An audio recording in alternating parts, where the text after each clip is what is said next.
بسم اللہ الرحمن الرحیم۔ السلام علیکم۔ یہ کتاب آپ کے لیے کاشان بصیرت کی جانب سے ریکارڈ کی جا رہی ہے۔ کتاب کا نام ہے تہذیب نفس سیر و سلوک امام خمینی کی نگاہ سے نگاہ میں۔ اب ہم کتاب کا پارٹ نمبر 40 پڑھیں گے، تفویض، توکل اور سقہ میں فرق۔ جان لو کہ تفویض اور توکل دو الگ چیزیں ہیں، اسی طرح سقہ ان دونوں سے مختلف ہے، اسی لیے سالکوں کے مقامات میں ان کا الگ ذکر ہوتا ہے۔ خواجہ فرماتے ہیں تفویض توکل کے مقابلے میں زیادہ لطیف اور دقیق ہے، کیونکہ تفویض یہ ہے کہ بندہ اپنی کوئی طاقت و قوت نہ دیکھے اور جملہ امور میں خود کو بے دخل اور تصرف سمجھے، بلکہ حق کا تصرف سمجھے، جبکہ توکل میں ایسا نہیں، کیونکہ توکل کرنے والا تصریفات نیز بھلائی اور خیر کے حصول میں حق کو اپنا قائم مقام قرار دیتا ہے۔ تفویض کا دائرہ وسیع تر ہے اور توکل اسی کا ایک شعبہ ہے، کیونکہ توکل کا تعلق مصالحے سے ہوتا ہے جبکہ تفویض کا تعلق تمام امور سے ہوتا ہے۔ علاوہ ازیں توکل تب ہوتا ہے جب توکل کا سبب یعنی وہ امر جس میں بندہ خدا پر توکل کرتا ہے وجود پذیر ہو، یعنی جس امر میں بندہ خدا پر توکل کرتا ہے، اس کی مثال پیغمبر اکرم اور آپ کے اصحاب کا وہ توکل ہے جو انہوں نے مشرکین کے شر سے آگہی کے بعد کہا۔ چنانچہ ارشاد ہوتا ہے، بے شک کچھ لوگ تمہارے خلاف جمع ہوں گے، پس ان سے ڈرو۔ پس اس امر نے ان کے ایمان میں اضافہ کیا اور انہوں نے کہا ہمارے لیے اللہ ہی کافی ہے اور وہ سب سے زیادہ بھروسے کے قابل ہے۔ سورہ آل عمران آیت نمبر 173۔ اس کے برعکس تفویض کا مرحلہ کبھی سبب کے وقوع پذیر ہونے سے پہلے آتا ہے۔ چنانچہ رسول اکرم صلی اللہ علیہ وآلہ وسلم سے مروی دعا میں مذکور ہے، خدایا میں نے اپنا نفس تیرے سپرد کیا، تیرا سہارا لیا اور اپنا معاملہ تیرے حوالے کیا۔ اور کبھی سبب کے وقوع پذیر ہونے کے بعد آتا ہے، جیسا کہ مومنین نے آل فرعون کی سیرت سے ظاہر ہے۔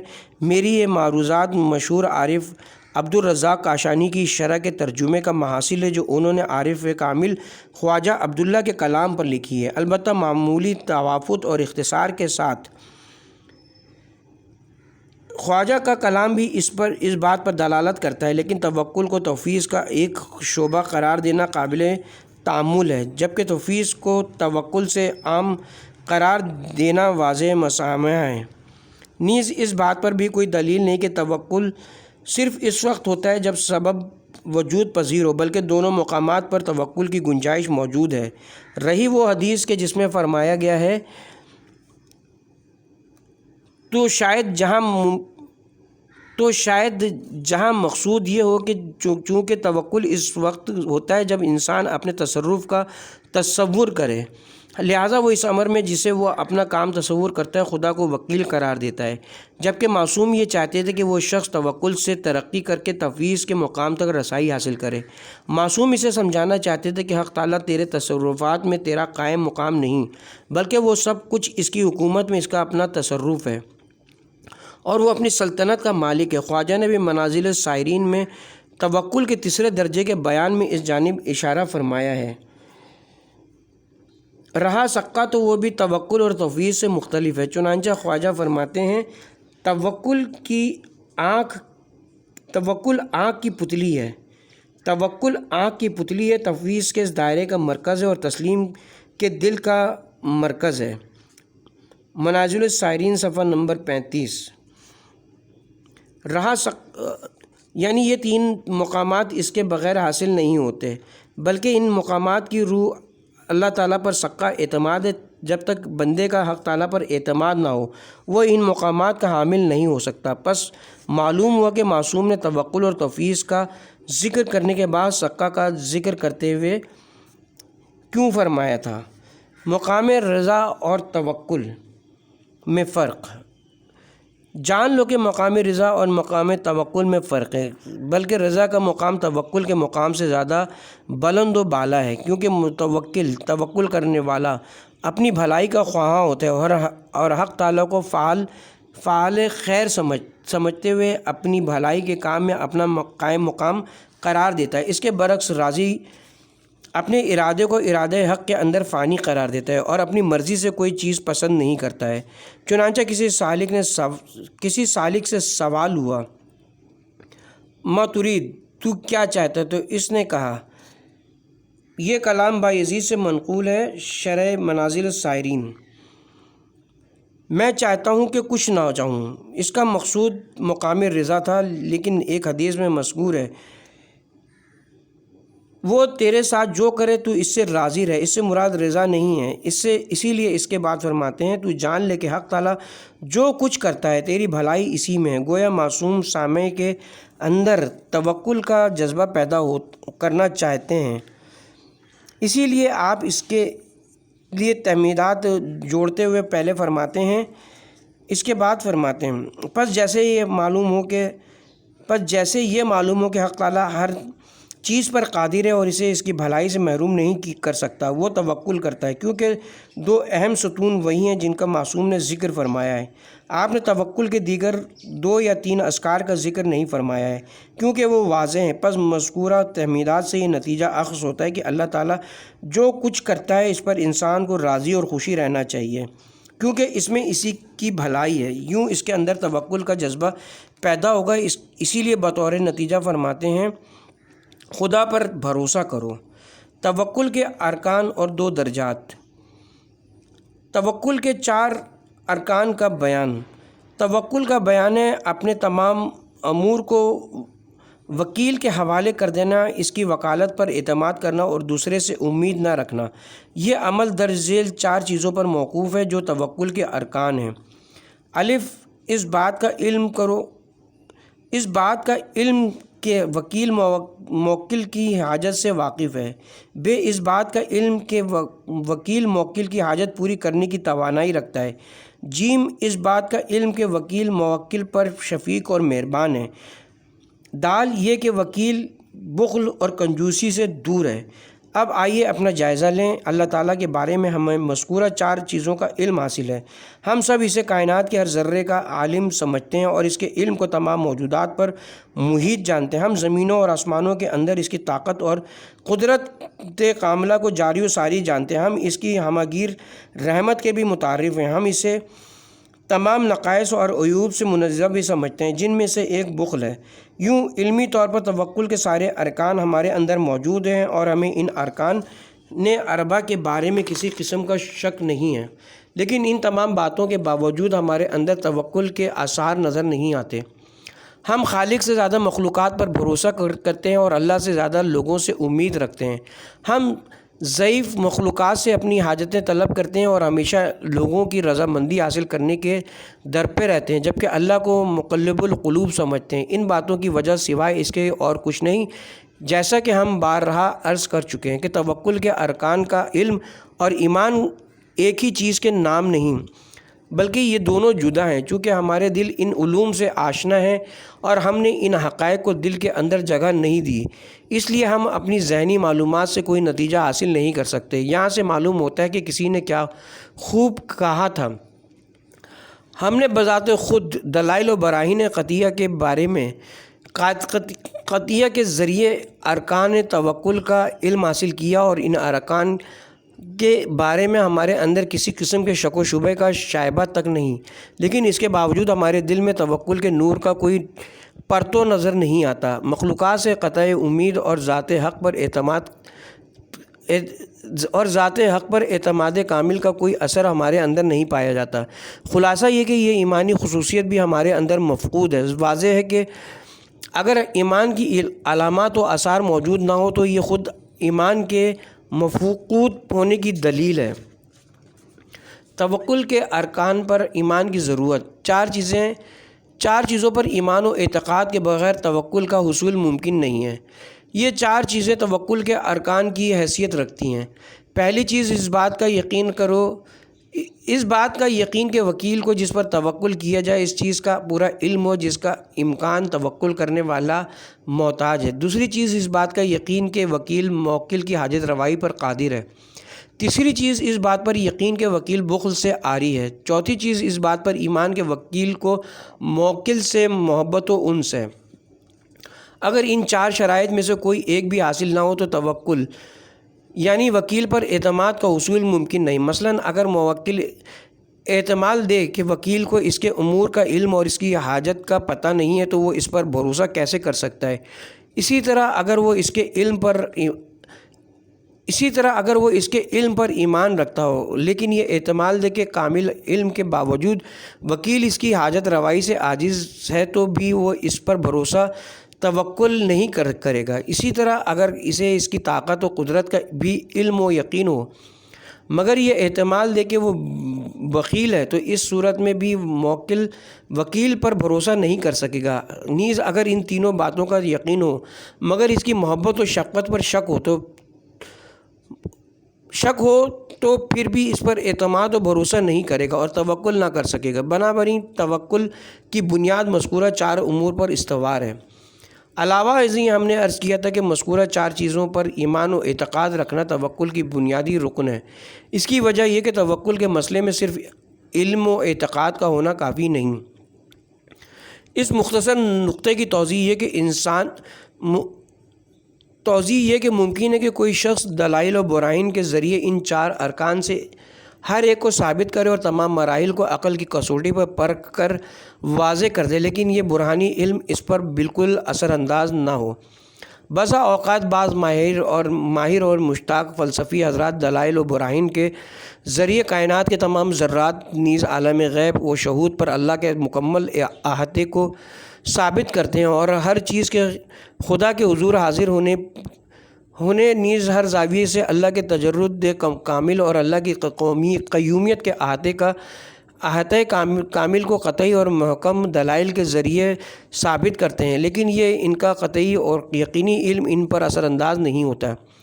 اسی لیے اگر وہ خلوت میں کسی گناہ میں مشغول ہوں اور وہ کوئی میمیز بچہ آ جائے تو شرم کے مارے اس قبیح عمل سے باز آ جاتے ہیں، لیکن اللہ کے حاضر و ناظر ہونے نیز فرشتوں کے حاضر ہونے اور اللہ کے اولیاء کمل کے حاضر ہونے کا علم رکھنے کے باوجود وہ ان ہستیوں سے شرمندہ نہیں ہوتے، جبکہ یہ امور علمی دلائل و براہین کے ذریعے ان کے لیے ثابت شدہ ہے۔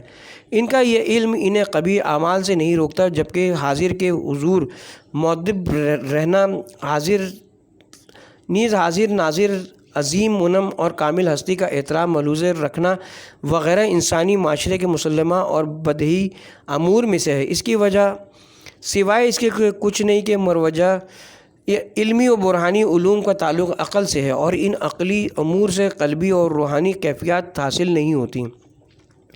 اسی طرح ممکن ہے کہ کوئی زبردست فلسفی اپنی پوری زندگی قدرت خداوندی کی عظمت کو ثابت کرنے میں صرف کرے اور علمی و قطعی دلائل و براہین سے ثابت کرے کہ کائنات میں اللہ کے علاوہ کسی کا کوئی عمل دخل نہیں اور یہ کہ تمام موجودات خواہ عالی مرتبت ہوں یا حقیر نیز غیب و شہود کی تمام قوتیں اس کائنات کے احاطے میں خالق کے سامنے بے بس ہیں اور کائنات کی حکومت صرف اللہ کی ہے، نیز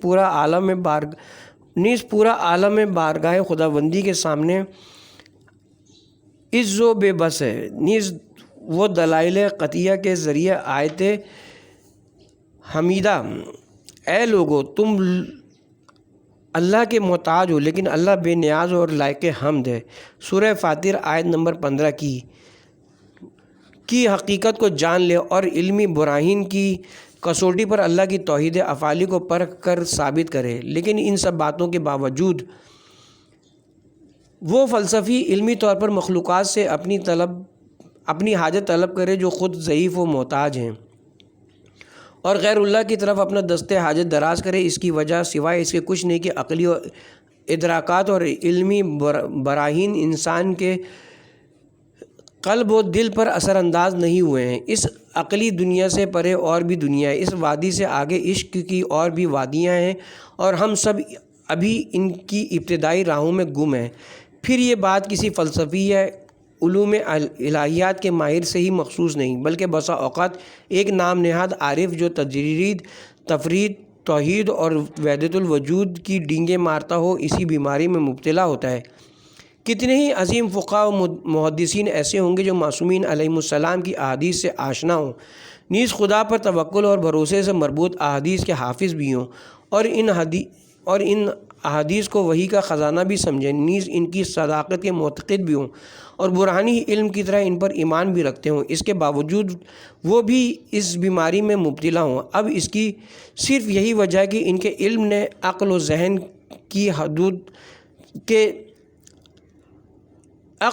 کی حدود سے تجاوز نہیں کیا اور وہ دل کی حدود میں داخل ہی نہیں ہوا، جو ایمان کے نور کی سرزمین ہے۔ جب تک علم عقل و ذہن کی حدود میں مقید رہے گا، اس سے قلبی اور روحانی کیفیتیں حاصل نہیں ہوں گی۔ توکل کے مراتب و درجات۔ یاد رہے کہ توکل کی معرفت میں خود اختلاف کے تناسب سے توکل کے درجات میں بھی اختلاف ہے۔ چنانچہ اگر کوئی شخص علمی و ذہنی نقطہ نظر سے ارکان توکل کی شناخت حاصل کر لے تو وہ توکل کی ضرورت کا قائل ہو جائے گا۔ علم و برہان کے لحاظ سے قبل ازیں ہم جان چکے ہیں کہ اس مرحلے کو توکل نہیں کہا جا سکتا، اور اگر انسان توکل کے ارکان پر قلبی ایمان و اعتقاد رکھتا ہو تو وہ مقام توکل کا حامل بنے گا، اور یہ توکل کا پہلا مرحلہ ہے۔ مومن کا یہ ایمان ہے کہ تمام موجودات اس کی خاطر خلق ہوئی ہیں اور وہ خود اللہ کی خاطر خلق ہوا ہے، جیسا کہ اس بات کی شہادت انسان کی جامع خلقت دیتی ہے۔ چنانچہ آیت قرآنی کہتی ہے، بے شک ہم نے انسان کو بہترین اندازے پر خلق کیا ہے، پھر اسے پست ترین پستی کی طرف لوٹا دیا ہے۔ سورہ 3 آیت نمبر 4 اور 5۔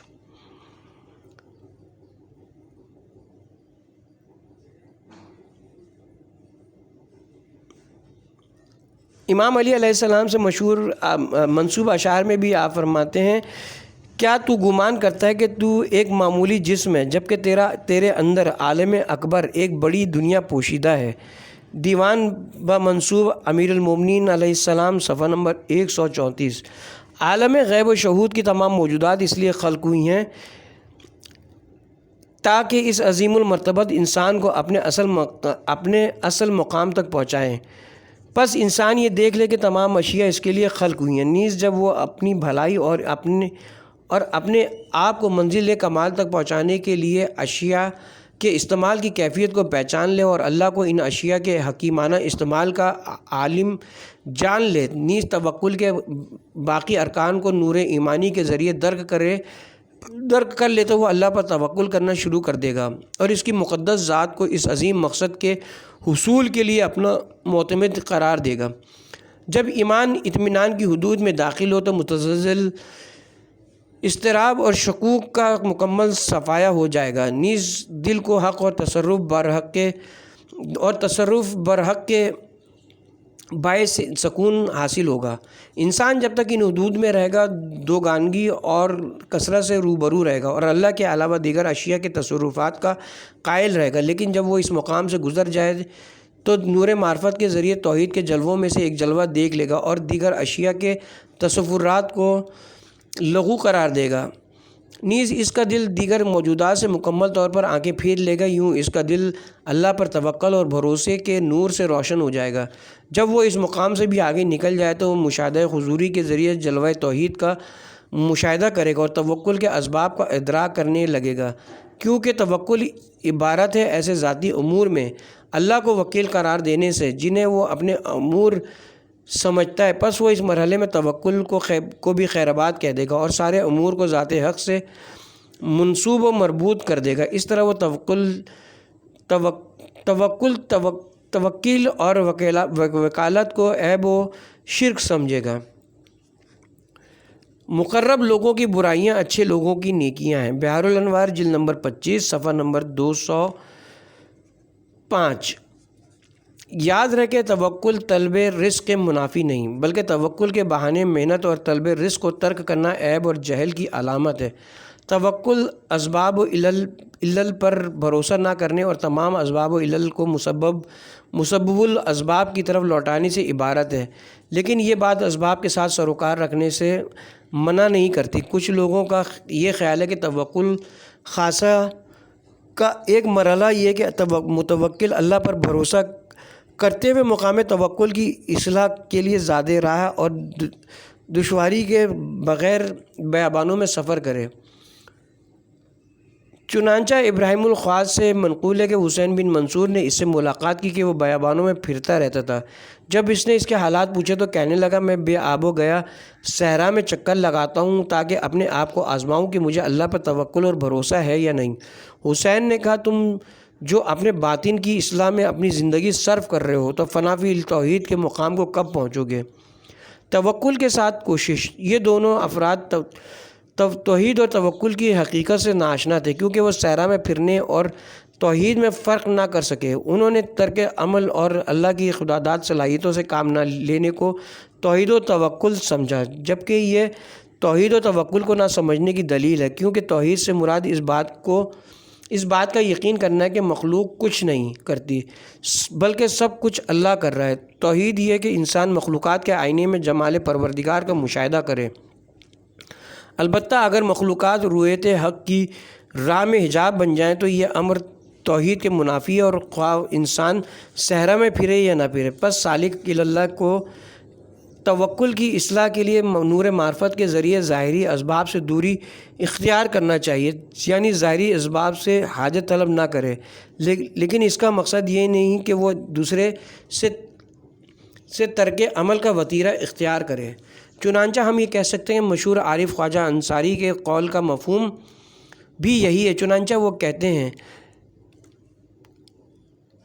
دوسرا مرحلہ توکل کا یہ کہ اسباب ظاہری سے چشم پوشی کی جائے اور ان سے طلب حاجت نہ کیا جائے تاکہ حقیقی توکل حاصل ہو جائے۔ شارح عبدالرزاق قاسانی نے اس سے مراد کچھ اور لیا اور اس کی کچھ اور شرح کی ہے۔ خلاصہ یہ کہ اپنی اور مومنین کی حاجتوں کی برآوری کے لیے جدوجہد اور محنت کرنا توکل کے منافی نہیں، جیسے کہ واضح ہو چکا ہے۔ خدا کی ربوبیت اور مالکیت کی شناخت میں لوگوں کا اختلاف۔ جان لو کہ عرفان کی بنیادوں میں سے ایک جس کے ذریعے سالوں کے مقامات کی تکمیل نہیں ہوتی، اللہ کی ربوبیت اور مالکیت نیز امور عالم میں اللہ کے تصرف کی کیفیت کی شناخت ہے۔ ہم اس مسئلے کو علمی بحث نہیں کریں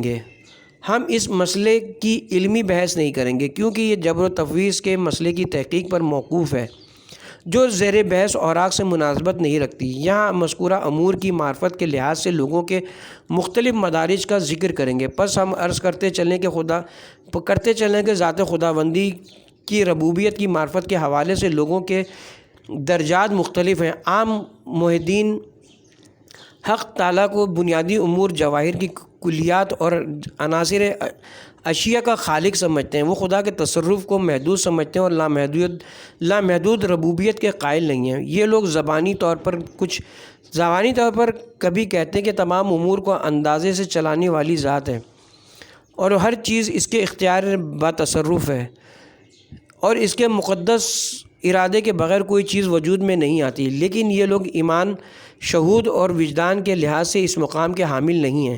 لوگوں کا یہ طبقہ، جس میں گویا ہم خود بھی شامل ہیں، ربوبیت خداوندی کا علم نہیں رکھتا۔ ان کا نظریہ توحید ناقص ہے اور وہ حق تعالیٰ کی ربوبیت و حکومت کے ادراک سے محجوب ہیں، جس کے اسباب و علل ظاہر ہیں۔ یہ لوگ زیر بحث موضوع یعنی توکل کے حامل نہیں ہوتے، البتہ وہ زبانی طور پر اس کا دعویٰ کرتے ہیں، اس لیے وہ دنیاوی امور میں اللہ پر کسی صورت اعتماد اور توکل نہیں کرتے۔ وہ ظاہری اسباب و علل اور تکوینی عوامل کے علاوہ کسی اور چیز کا سہارا نہیں لیتے۔ اگر وہ کسی سر رائے حق کی طرف توجہ کرتے ہیں یا اس سے کوئی حاجت طلب کرتے ہیں تو اس کی وجہ یا تو تقلید ہوتی ہے یا احتیاط، کیونکہ وہ اس میں کوئی نقصان نہیں دیکھتے بلکہ فائدے کا احتمال پاتے ہیں۔ اس حال میں ان کے اندر توکل کا شائبہ پایا جاتا ہے، لیکن اگر وہ ظاہری اسباب کو موافق پائیں تو اللہ تعالیٰ اور اس کے تصرف سے مکمل طور پر غافل ہو جاتے ہیں۔ یہ جو کہا جاتا ہے کہ توکل صحیح و عمل کے منافی نہیں، درست ہے، بلکہ عقلی براہین اور نقلی دلائل کے عین مطابق ہے، لیکن اللہ کی ربوبیت اور اس کے تصرف سے غافل ہو کر ظاہری اسباب کو کافی سمجھنا توکل کے منافی ہے۔ یہ لوگ جو دنیاوی کاموں میں کوئی توکل اور تمسک نہیں رکھتے، اخروی امور کے بارے میں توکل کی بہت ڈینگیں مارتے ہیں۔ وہ علم و معرفت، تزکیہ نفس اور اطاعت و عبودیت کے معاملے میں جہاں کہیں سستی اور کاہلی کا مظاہرہ کرتے ہیں، وہاں فوراً اللہ اور اس کے فضل و کرم پر اور اس پر توکل کا اظہار کرتے ہیں۔ یہ لوگ چاہتے ہیں کہ صحیح و کوشش کے بغیر خدا بہت کرم والا ہے اور لطف خداوندی پر بھروسہ کرتے ہیں۔ جیسے الفاظ کے سہارے اخروی درجات کے حصول کا خواب دیکھتے ہیں۔ وہ دنیاوی امور کے بارے میں تو کہتے ہیں کہ صحیح و کوشش اور عمل خدا پر توکل کے منافی نہیں، لیکن اخروی امور کے معاملے میں صحیح و عمل کو لطف خداوندی پر اعتماد اور اللہ پر توکل کے منافی قرار دیتے ہیں، جو نفسانی چالوں کے علاوہ کچھ نہیں، کیونکہ یہ لوگ نہ دنیاوی امور میں خدا پر توکل رکھتے ہیں اور نہ اخروی امور میں اس پر اعتماد کرتے ہیں، لیکن چونکہ وہ دنیاوی امور کو اہمیت دیتے ہیں اسی لیے ظاہری اسباب کا سہارا لیتے ہیں، نیز خدا اور اس کے تصرف پر بھروسہ نہیں کرتے ہیں۔ اس کے برعکس چونکہ ان کی نظر میں اخروی امور کی اہمیت نہیں ہوتی، نیز قیامت اور اس کی تفاصیل پر ان کا حقیقی ایمان نہیں ہوتا، اس لیے ان معاملات میں وہ عذر تراشی اور بہانہ جوئی کرتے ہیں۔ چنانچہ کبھی وہ کہتے ہیں اللہ ہی کرم کرنے والا ہے، اور کبھی خدا اور شفاعت کرنے والوں کی شفاعت پر اعتماد کا اظہار کرتے ہیں، حالانکہ با تمام اظہارات کھوکھلے زبانی دعووں اور حقیقت سے عاری دکھاوے کے علاوہ کچھ نہیں ہوتے۔ دوسرا طبقہ ان لوگوں کا ہے جو عقلی براہین یا نقلی دلائل کی روح سے اس بات کے معتقد ہوتے اور تصدیق کرتے ہیں کہ جملہ امور کو چلانے والا خدا ہے، وہی مسبب الاسباب ہے، عالم وجود کی کنجی اسی کے ہاتھوں میں ہے اور اسی کی قدرت و طاقت لامحدود ہے۔ یہ لوگ عقلی زاویے سے اللہ پر توکل کرتے ہیں، یعنی ان کے نزدیک عقلی اور نقلی دلائل سے توکل کے ارکان کامل ہوتے ہیں، اس لیے وہ اپنے آپ کو صاحب توکل سمجھتے ہیں اور توکل کی ضرورت پر دلیل بھی قائم کرتے ہیں، کیونکہ توکل کے ارکان ان کے نزدیک ثابت ہوتے ہیں۔ یہ ارکان کچھ یوں ہیں: ایک یہ کہ اللہ اپنے بندوں کی ضرورتوں سے آگاہ ہے، دوسرا ہے کہ وہ ان ضرورتوں کو برلانے پر قادر ہے، تیسرا یہ کہ اس کی پاکیزہ ذات بخل و کنجوسی سے منزہ ہے، چوتھا یہ کہ وہ اپنے بندوں کے حق میں شفیق و مہربان ہے۔ پس ایسے عالم قادر بخل سے عاری اور بندوں پر شفیق و مہربان ہستی پر توکل کرنا لازم ہے، کیونکہ وہ ان کے مفادات کا تحفظ کرتا ہے اور انہیں نقصانات سے بچاتا ہے، اگرچہ خود بندے مصالح اور مفاسد کی تشخیص نہ کر سکیں۔ یہ طبقہ اگرچہ علمی زاویے سے متوکل ہے، لیکن ان کا توکل ایمان کی حدوں کو نہیں پہنچا ہے، اسی لیے وہ اپنے کاموں میں متزلزل ہوتے ہیں، نیز ان کی عقل اور ان کے درمیان کشمکش جاری رہتی ہے، جس میں ان کی عقل مغلوب ہوتی ہے، کیونکہ ان کے دل ظاہری اسباب و علل سے پھنسے ہوئے ہوتے ہیں اور تصورات خداوندی سے محجوب ہوتے ہیں۔ تیسرا طبقہ ان لوگوں کا ہے جو کائنات میں اللہ کے تصرفات کو اپنے دل میں اتار چکے ہوتے ہیں اور ان کے دل اس بات پر ایمان لا چکے ہوتے ہیں کہ تمام امور کو منصوبے کے مطابق چلانے والا حق تعالیٰ ہے اور وہی تمام چیزوں کا مالک اور صاحب اختیار ہے۔ یہ لوگ عقل کے قلم سے دلوں کی تختیوں پر توکل کے ارکان کو ثبت کر چکے ہوتے ہیں۔ یہ لوگ توکل کے مقام تک پہنچ چکے ہوتے ہیں، لیکن ایمان کے درجات و مراتب کے لحاظ سے ان لوگوں میں بھی اختلاف و تفاوت پایا جاتا ہے۔ اگر یہ لوگ توکل کے کامل درجہ ایمان تک پہنچ جائیں تو پھر توکل کا کامل درجہ ان کے دلوں میں ظاہر ہوگا اور اسباب کے ساتھ ان کی دلچسپی ختم ہو جائے گی، یوں ان کا دل مقام ربوبیت سے متمسک ہو جائے گا اور اس پر اطمینان و اعتماد حاصل ہوگا۔ جیسا کہ اس عارف نے توکل کی یہ تعریف کی تھی کہ جسم کو راہ عبودیت پر گامزن کرنا اور دل کو ربوبیت سے وابستہ کرنا، یہ سب اس صورت میں ہے جب دل کثرت افعالی کے مقام میں واقع ہو، ورنہ وہ توکل کے مقام سے گزر جائے گا اور مقصود کے دائرے سے خارج ہو جائے گا۔